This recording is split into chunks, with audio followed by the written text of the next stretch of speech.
students, how are you all? Hindi semester 2 chapter number 11 मेरा बचपन, इसका हम आज लास्ट पार्ट देखेंगे और आज हमारा ये चैप्टर यहीं पर ओवर हो जाएगा। तो चलो देखें मेरा बचपन। मेरा बचपन रविंद्रनाथ टैगोर की आत्मकथा का प्रारंभिक अंश है।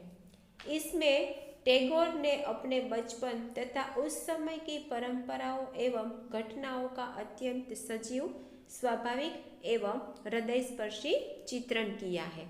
अब तक हमने देखा कि रविंद्रनाथ टैगोर के घर का माहौल कैसा है, उसके घर का वातावरण कैसा है, उसको किस प्रकार अपने घर में अनुशासन से रहना पड़ता है और घर में रहकर ही बाहर की दुनिया का उन्होंने किस प्रकार वर्णन किया है वो हमने देखा। तो आज के इस वीडियो में आगे का हम अभ्यास करेंगे। मैंने पाठशाला जाने वाले लड़के के संबोधन से छुटकारा पाने का एक उपाय खोज निकाला था।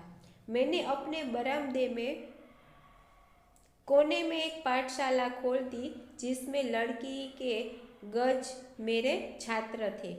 मैं हाथ में छड़ी लेकर उन गजों के सामने कुर्सी पर शिक्षक बनकर बैठ जाता। रविंद्रनाथ टैगोर जी ने क्या कहा कि घर में ही स्कूल खेलना शुरू कर दिया, दूसरों को स्टूडेंट बनाया और खुद शिक्षक बन गए। हाथ में छड़ी लेकर उन गजों के सामने कुर्सी पर शिक्षक बनकर बैठ जाता। मैंने यह भी निर्धारित कर लिया था कि उन छात्रों में अच्छे और बुरे छात्र कौन कौन है। जब स्कूल शुरू होता है ना, तब शुरुआत में तो शिक्षक या अध्यापक को पता नहीं चलता है कि कौन स्टूडेंट कैसा है।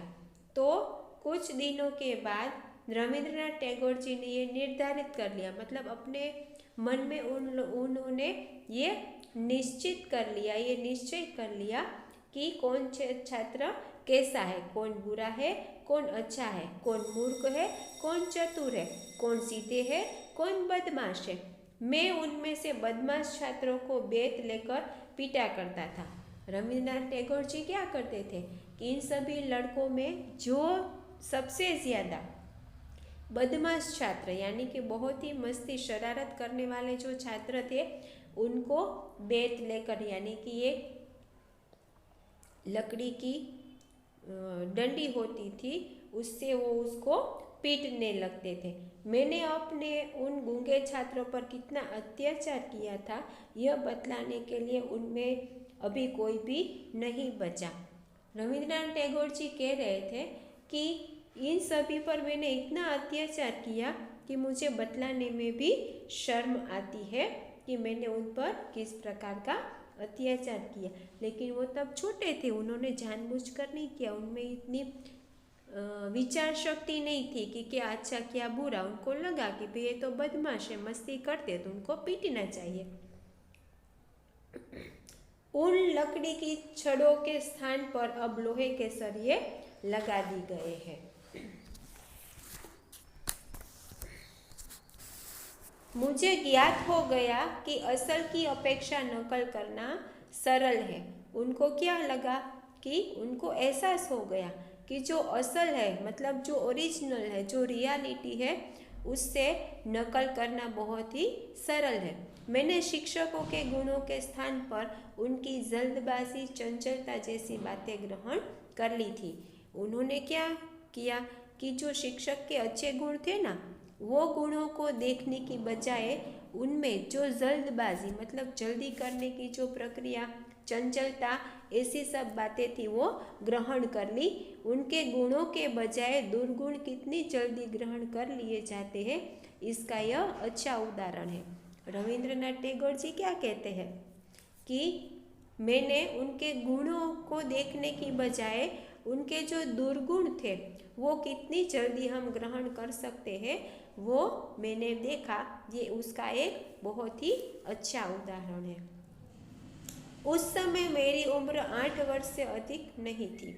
ये सब हो रहा था तभी रविंद्रनाथ टैगोर जी की उम्र 8 साल से ज़्यादा नहीं थी। मैंने अपने पिताजी की बुआ के बेटे ज्योति के प्रोत्साहन देने से पहली पहली कविता कमल के फूल विषय पर लिखी। 8 साल की उम्र में रविंद्रनाथ टैगोर जी ने अपनी पहली कविता लिखी कमल के फूल। किससे प्रोत्साहित होकर? उसके बुआ के बेटे यानी कि कजिन ब्रदर ज्योति के प्रोत्साहन के देने के बाद। इस पर मेरे बड़े भाई को गर्व हुआ। मेरी इस उम्र में कविता लिखने पर उसके बड़े भाई थे, उनको रविंद्रनाथ टैगोर पर गर्व हुआ। सारे घर के इसके श्रोता ढूंढने पड़े। भाई के कहने पर मैंने संपादक नवगोपाल मित्र को यह कविता गाकर सुनाई। हम कुछ लिखते हैं, कविता लिखे, उपन्यास लिखे, कहानी लिखे, कुछ भी लिखे, गद्य या पद्य, तो संपादक मतलब फिर पब्लिक तक पहुंचाने के लिए जो प्रोसेस करनी पड़ती है, उसका संपादन करना पड़ता है, उसको प्रिंटिंग करवाना पड़ता है। फिर ये सब करने के बाद जब पब्लिक तक इसको पहुंचाना है तो वो जो प्रोसेस है वो करने के लिए रविंद्रनाथ टैगोर ने अपने मित्र नवगोपाल को ये कविता गाकर सुनाई। सुनकर नवगोपाल बाबू बहुत हंसे। रविंद्रनाथ टैगोर जी की इस कविता सुनकर नवगोपाल बाबू को बहुत ही हंसना आया और उन्होंने बोला, अच्छी है पर यह द्विरेफ क्या चीज़ है? रविंद्रनाथ टैगोर जी ने अपनी जो कविता लिखी थी उसमें द्विरेफ शब्द का उन्होंने उपयोग किया था। तो ये द्विरेफ शब्द क्या है उन्होंने पूछा। यहाँ पर द्विरेफ का मतलब हमें बताया गया है भौरा। हमारे दफ्तर में मुंशी पर तो इस द्विरेफ शब्द ने बड़ा प्रभाव डाला है। कभी कभी ऐसा होता है कि हम एक साथ कई जगह पर काम करते हैं ना, फिर किसी लोगों का कैरेक्टर पर्सनालिटी देखकर हमें उनको कुछ स्पेशल नाम से बुलाने की इच्छा हो जाती है।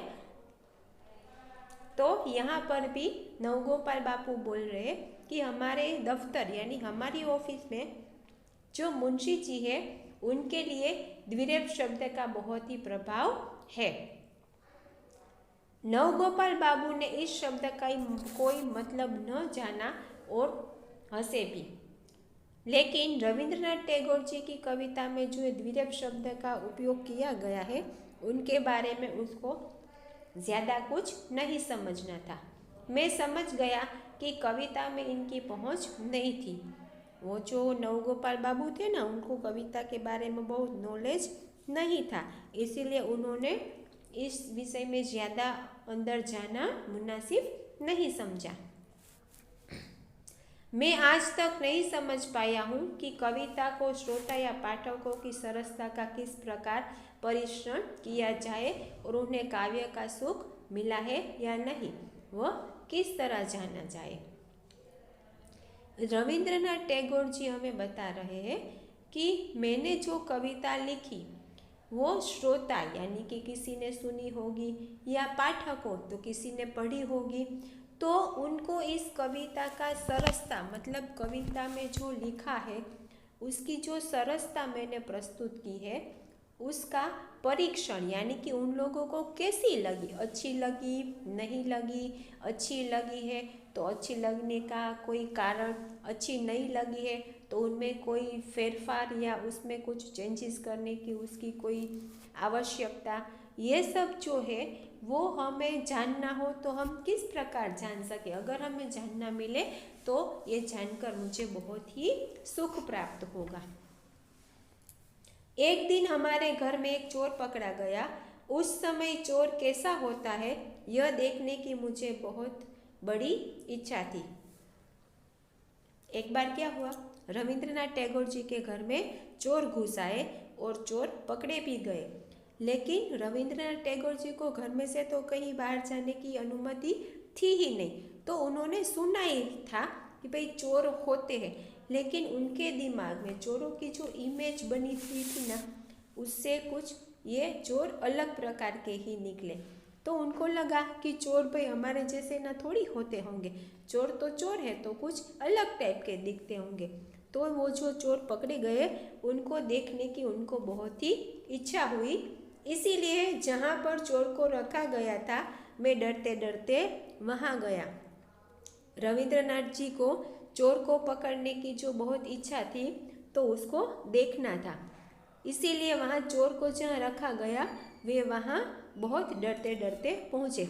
मुझे यह देखकर बड़ा आश्चर्य हुआ कि वह भी एक आम आदमी जैसा आदमी है।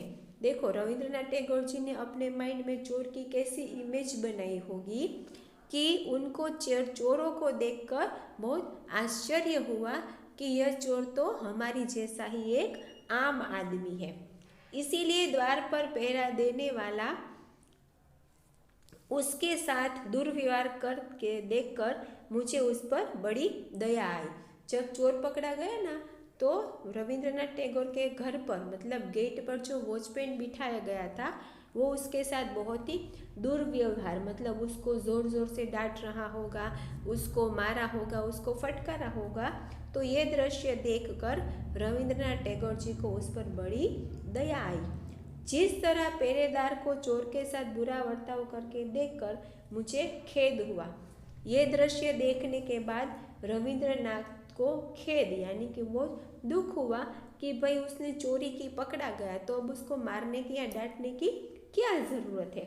उसी प्रकार अयोग्य लोगों के द्वारा काव्य देवता की विडंबना देखकर मुझे बहुत खेद होता है।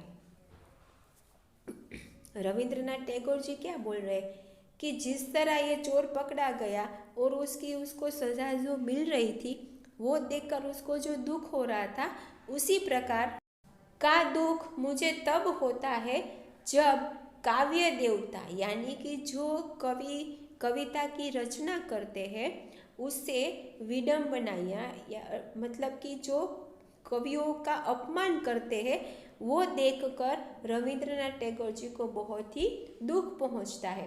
काव्य देवताओं को अयोग्य लोगों के हाथों में आज तक जितने दुख उठाने पड़े होंगे उतने दुख चोरों को भी नहीं उठाने पड़े होंगे। रविंद्रनाथ टैगोर जी यहाँ क्या बता रहे हैं कि जिस समय जिस प्रकार काव्य देवता यानी कि जो कविता के रचयिता है, कवि है, उनको अयोग्य लोगों के हाथ में आज तक मतलब जिनको कविता की समझ ही नहीं है उनके हाथों में उनकी कविताएं पहुंची और उनके द्वारा उनको जो अपमान सहन करना पड़ा कि उससे उनको जितना दुख पहुंचा उतना दुख तो ये चोर को पकड़े जाने पर भी नहीं हुआ होगा। तो स्टूडेंट्स ये था रविंद्रनाथ टैगोर जी की आत्मकथा का एक अंश जो हमारे सामने यहाँ प्रस्तुत किया गया है। आज हमारा ये चैप्टर यहाँ ओवर होता है।